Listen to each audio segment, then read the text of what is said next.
안녕하세요. 모든 아이에겐 스스로 하고 싶은 마음과 해내림이 있습니다. 아이들의 해냄을 이끄는 자기주도력 전문가 임가은입니다. 저는 최근 초등 자기주도력이란 책을 낸 저자이기도 합니다. 제가 질문 하나 드리고 싶어요. 우리 아이가 6살인데 8살이 되면 어떤 모습일까요? 부모님들 상상이 되시나요? 아무래도 아이의 목소리나 외형이 크게 변하지는 않을 겁니다. 그리고 아이들이 부모가 상상한 대로 아마 잘할 확률도 높아요. 그럼 제가 이번엔 질문을 바꿔보겠습니다. 8살 아이가 20살이 된다고 했을 땐 어떠신가요? 상상이 잘 되시나요?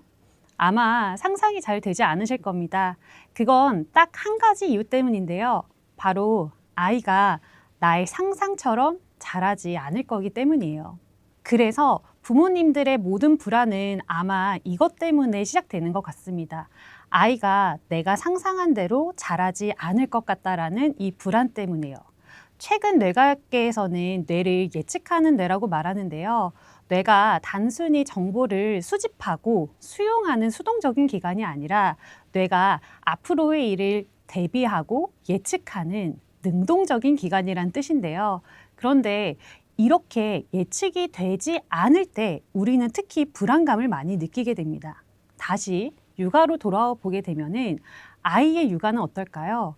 예측이 전혀 불가한 영역이죠.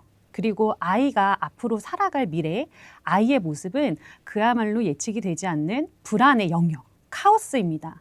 그래서 부모님들이 가장 많이 하시는 일은 아이를 예측할 수 있도록 미리 아이의 삶을 설계하시는 일을 자주 하시게 됩니다. 그렇게 되면 부모님은 불안이 조금 내려오실 수 있어요. 그런데 이제 그 불안은 누구에게로 옮겨갈까요? 바로 아이들에게로 옮겨갑니다. 아이들이 자신의 삶을 예측할 수가 없게 되거든요. 그래서 이때 필요한 게 바로 자기 주도력입니다. 자기 주도력은 아이들이 자신의 힘으로 자신이 원하는 방향대로 삶을 이끌어 나갈 수 있는 강력한 힘인데요. 그런데 부모님들은 이 자기 주도력을 어떻게 키워주셔야 될지 굉장히 고민이 많으십니다. 특히 우리 아이가 입학을 한다. 그리고 학년이 새 학년으로 올라가는 이 시점에 우리 아이의 자기주도력을 어떻게 키워주실 수 있을지 제가 생활, 태도, 학습, 마음 면에서 상세하게 알려드리도록 하겠습니다.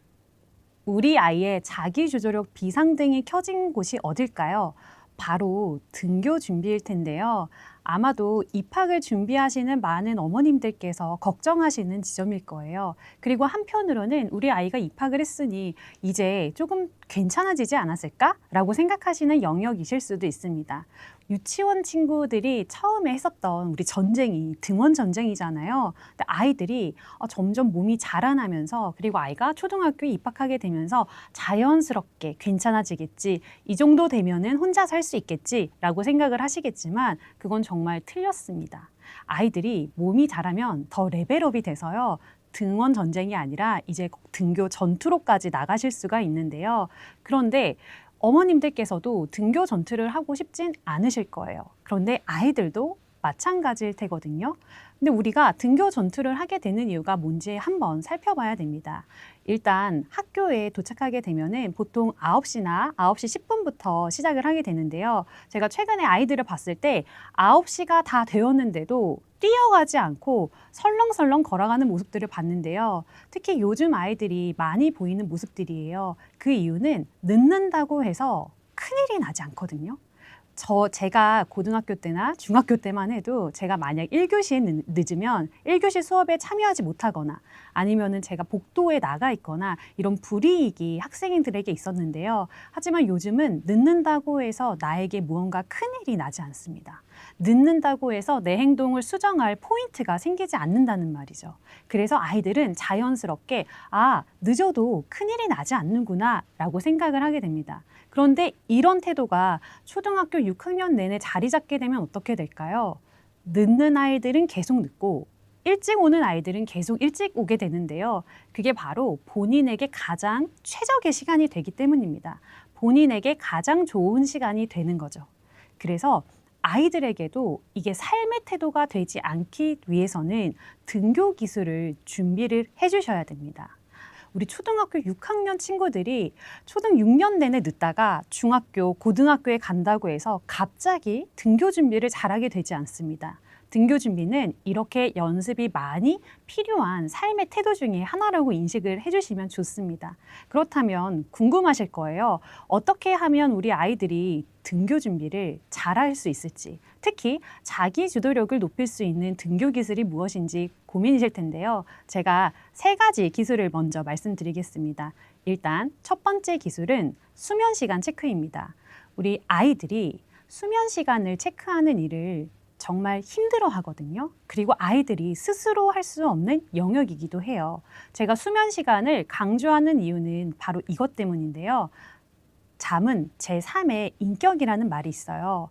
우리가 피로하게 되면은 그 다음날 실수를 많이 하게 됩니다. 성인도 피로할 때는 실수를 하게 되고 무언가 내가 했던 것들을 잘 까먹게 되는데 아이들도 마찬가지예요. 아이들이 만약에 피로하게 되면은 그 다음날 자기가 원래 잘했던 것도 까먹고 실수하게 되고 자주 잊어먹게 되는데요. 그런 일이 반복되다 보면은 나는 이걸 잘 못하는 사람인가? 나는 이걸 잘 못했나 봐. 라고 생각이 들면서 본인의 인격으로 굳어질 수도 있는 건데요. 그래서 잠이 제3의 인격이라는 말이 있는 겁니다. 그런데 모든 아이들이 수면 시간이 동일하지 않아요. 어떤 친구는 7시간을 자도 괜찮고 어떤 친구는 9시간을 자도 괜찮습니다. 이 말은 내가 7시간을 잤을 때 그 다음날 좋은 컨디션으로 학교 생활을 할 수 있다는 뜻이고 내가 9시간 정도는 자야지 다음날 학교 생활을 즐겁게 할 수 있다는 뜻인데요. 이걸 체크할 수 있는 건 부모님밖에 없습니다. 우리 아이가 몇 시간 정도의 수면이 있을 때 그 다음날 잘 생활할 수 있는지, 우리 아이답게 생활할 수 있는지를 체크해 주실 분은 부모님밖에 없거든요. 이건 학원에서도 절대 해줄 수 없는 일입니다. 그래서 일단 첫 번째 수면 시간 체크를 하시고 두 번째로는 일어나는 시간을 체크를 해주셔야 됩니다. 우리 수면 시간이 7시간, 9시간 정도 필요한 친구들이 있어요. 그런데 등교 준비에 필요한 시간도 1시간 정도가 걸리거든요.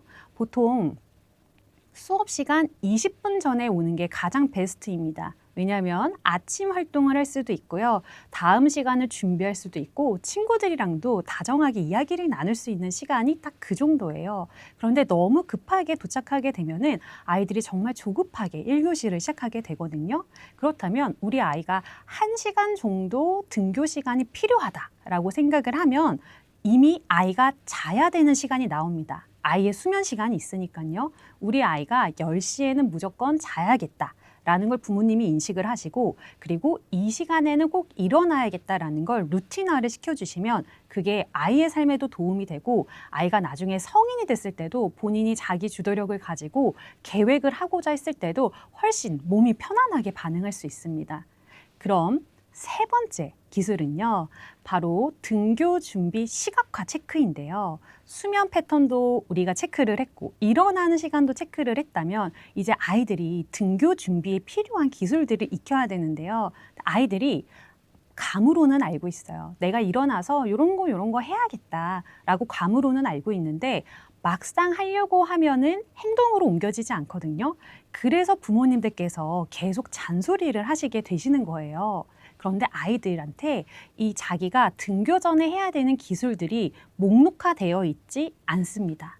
우리가 감으로 아는 것과 목록화가 되어 있는 건 굉장히 큰 차이가 있는데요. 사람은 인지하고 있는 것을 행동으로 옮길 수 있어요. 즉, 내가 등교 전에 무엇을 해야 되는지 목록화가 되어 있어야지 아이들도 그걸 스스로 할 수 있게 되는데요. 그걸 도와주는 게 바로 등교 전 시각화 체크예요. 시각화 체크라고 하는 건 아이들의 목록을 머릿속에만 두는 것이 아니라 아이들이 해야 되는 목록을 거실에 간단하게 시각화해서 체크할 수 있도록 해주시는 건데요. 우리가 요걸 놓치게 되면 잔소리를 하게 됩니다. 아이들한테 너 왜 아직도 안 하고 있어? 지금 시간 얼마 안 됐는데 빨리빨리 해야 되지 않겠어? 라고 이야기를 하면은 이건 감정에 초점을 맞추는 거잖아요. 이렇게 감정에 초점을 맞추게 되면 잔소리가 되는데요. 사람은 정말 신기하게 감정으로 받아들이게 되면은 감정으로 대응할 수밖에 없어요. 아이가 내가 이거 해야겠구나 라고 생각하는 게 아니라 엄마, 나 이거 하려고 했거든 이라고 감정으로 반응하게 됩니다. 그 이유는 내가 잘못한 걸 알아도 나를 방어하기 위한 기제가 발동되기 때문인데요. 그래서 감정으로 아이에게 말할 경우엔 아이도 감정으로 대응할 수밖에 없지만 아까 제가 말씀드린 목록화처럼 행동에 초점을 맞춰주면 아이들이 자신의 인지를 점검하게 됩니다. 우리가 하기로 했었던 게 뭐였지? 이 다음에 해야 될 게 뭐지? 라고 하는 건 행동에 초점을 맞춰주시는 거고요. 이걸 바로 행동 유도라고 말씀을 드리는데요. 자기 주도력을 잘 키워주는 부모님들께는 잔소리 대신 행동 유도가 있습니다. 아이들과 인지 목록화를 먼저 해주시고요. 그걸 잘 체크할 수 있도록 시각화를 해주시고요. 그런 다음에 해야 될 일을 목록화해서 다음에 해야 될 일은 뭐지? 우리 이거 뭐 하기로 했더라? 라고 행동에만 초점을 맞춰주시는 거죠. 그러면 자연스럽게 아이들이 나 뭐 하기로 했더라? 그 다음에 해야 될 일이 뭐더라? 라고 아이들이 생각할 수 있게 되는 거예요.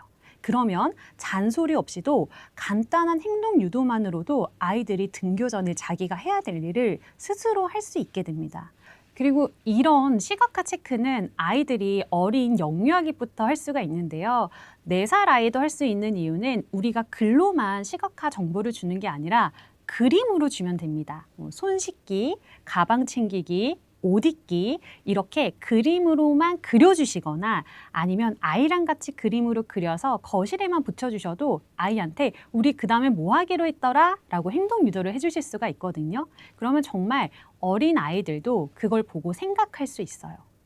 이렇게 3가지 기술을 통해서 등교 전투를 끝내시길 바랍니다. 아이를 처음 학교에 보내시면서 가장 걱정하시는 부분이 바로 규칙 지키기일 거예요. 우리 아이가 학교에 가서 규칙을 잘 못 지키면 어떡하지? 이 고민을 많이 하실 텐데요. 근데 이 고민이 정말 필요한 고민이 맞습니다. 왜냐하면 유치원 과정과 초등교육 과정이 굉장히 다르거든요.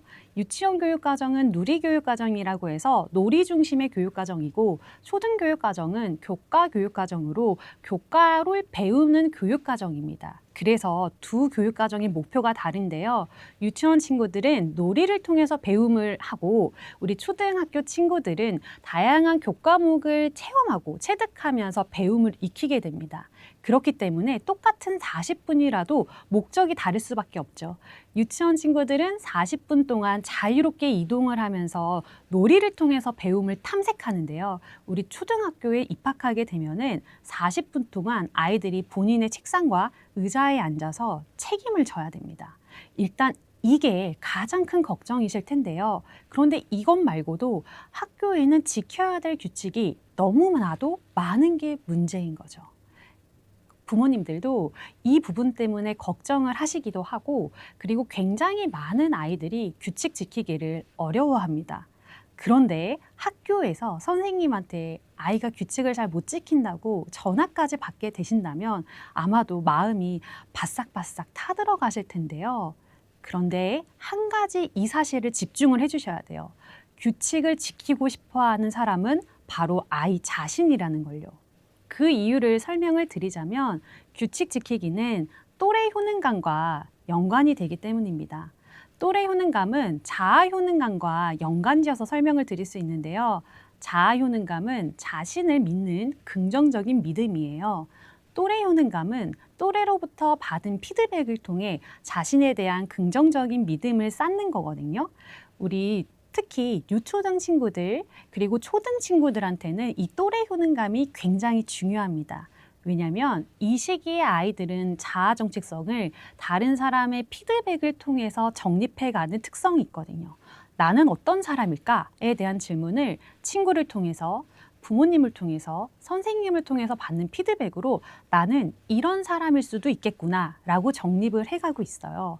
그런데 우리 규칙을 잘 지키지 않는 친구들은 어떨까요? 선생님한테 굉장히 많은 지적을 받게 됩니다.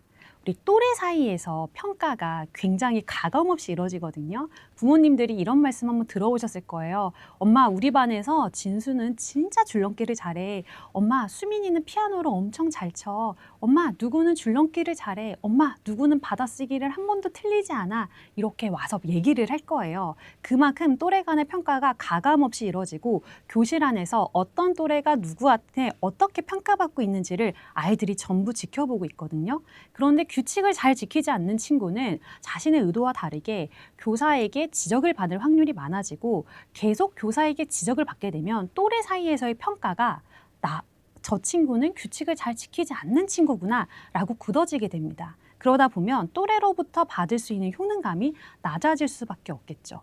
그러면 그 친구는 나는 이런 사람인가? 에 대한 답에서 나는 규칙을 잘 못 지키는 사람인가?에 대한 정체성으로도 이어질 수가 있어요. 그런데 정말 모든 친구들은 친구들한테 인기가 많기를 바라거든요. 그리고 모든 친구들이 자기를 좋아해 주기를 누구보다 원하고 있습니다. 초등시기의 아이들은 이렇게 또래로부터 받는 피드백에 민감한 시기거든요. 그렇기 때문에 규칙을 지키지 않는 것이 아이에게 손해인 거죠. 그렇기 때문에 규칙을 지키고 싶어 하는 건 누구보다 아이라는 사실이에요. 그런데 이렇게 규칙을 지키고 싶어 하는 아이인데 왜 아이들은 규칙을 잘 지키지 못할까요? 바로 우선순위가 명확하지 않기 때문입니다. 아이들이 규칙에 대한 우선순위가 명확하지가 않고 자기 자신의 기준대로 우선순위를 정할 경우에 규칙에 대한 혼동이 있을 수가 있어요. 제가 교실 안 사례를 예로 들어서 설명을 해드리겠습니다. 진수가 있고 수찬이가 있어요. 선생님께서 책상 정리를 하라고 시켰습니다. 진수는 굉장히 열심히 책상 정리를 하고 있었어요. 근데 책상 정리를 하다가 옆 짝꿍인 수찬이 옆구리를 팔꿈치로 쳐버린 거예요. 그럼 수찬이가 바로 너 왜 쳐? 너 왜 나 때려? 라고 반응을 할 거예요. 근데 진수는 지금 뭐 하고 있었죠? 책상 정리 열심히 하고 있었죠. 선생님이 말한 규칙을 잘 지키기 위해서 열심히 책상 정리를 하고 있어서 수찬이가 다친 게 크게 대수롭지 않아요. 나 이거 열심히 하고 있었거든요. 그런데 수찬이는 진수가 반응이 없으면 바로 교사한테 갑니다. 선생님, 진수가 저 때렸어요. 라고 이야기를 하면은 교사가 그 사실을 확인을 하고 주의를 한번 줄 수밖에 없거든요. 그럼 진수는 엄청 억울해합니다. 나는 규칙 지키기 위해서 정말 열심히 노력하고 있는데 선생님은 왜 매번 나를 지적하지? 라고 생각하면서 굉장히 억울한 마음이 쌓이거든요. 이게 바로 규칙의 우선순위가 제대로 정립되어 있지 않았기 때문이에요. 그래서 저는 규칙 신호등이라는 것으로 아이들에게 같이 알려주는데요. 일단 신호등은 무슨 색깔이 있죠? 빨간색, 노란색, 초록색이 있잖아요. 빨간색은 멈추고 노란색은 기다리고 초록색은 그냥 가도 되는 신호인 거죠. 아이들이 아주 어렸을 때부터 이 신호등에 대한 건 잘 연습이 되어 있기 때문에 이미 머릿속에 인식이 되어 있어요. 이렇게 인식이 되어 있는 것을 끄집어 와서 규칙이랑 페어링을 시키는 거예요. 즉, 짝꿍을 만든다는 거죠. 그래서 아이들에게 빨간불은 다른 사람에게 위험한 규칙, 노란불은 우리 모두가 지켜야 되는 규칙, 초록불은 나에게 좋은 규칙이라고 말을 해주면 됩니다. 빨간불은 어떻죠? 바로 멈춰야 되죠. 다른 사람에게 위험한 규칙은 바로 멈춰야 된다는 걸 아이에게 인식을 시켜주면 아이들이 금방 그 규칙의 우선순위를 머릿속에 떠올릴 수가 있어요. 아까 같은 사례에서도 진수랑 수찬이의 사례를 다시 가보자면 진수에게 이렇게 말해줄 수 있습니다. 진수야, 지금 무슨 불이지? 그럼 진수가 빨간 불은 다른 사람한테 위험한 규칙이었지. 이 규칙들 중에서 빨간 불은 다른 사람한테 위험한 규칙이니까 멈춰야 돼. 이건 가장 먼저 우선적으로 지켜야 되는 규칙이야 라고 생각을 할 수 있게 됩니다. 이것만으로도 아이가 스스로 규칙에 대한 우선순위를 정립하면서 잘 지키고 싶은 마음을 행동으로 이어질 수가 있는 거예요. 근데 이 방법은 교실 안에서만 쓸 수 있는 게 아니라 가정에서도 얼마든지 쓰실 수가 있습니다. 가정에서도 빨간색, 노란색, 초록색 불을 계속 연습을 하게 되면은 아이한테 이게 내재화가 되면서 학교에 가서 훨씬 더 잘 활용할 수 있게 됩니다. 그래서 이 규칙 신호등을 기억하시고 아이들이 학교에 가서 규칙을 잘 못 지킬까 봐 걱정이 되실 땐 규칙 신호등을 기억하시고 활용해 보시길 바랍니다.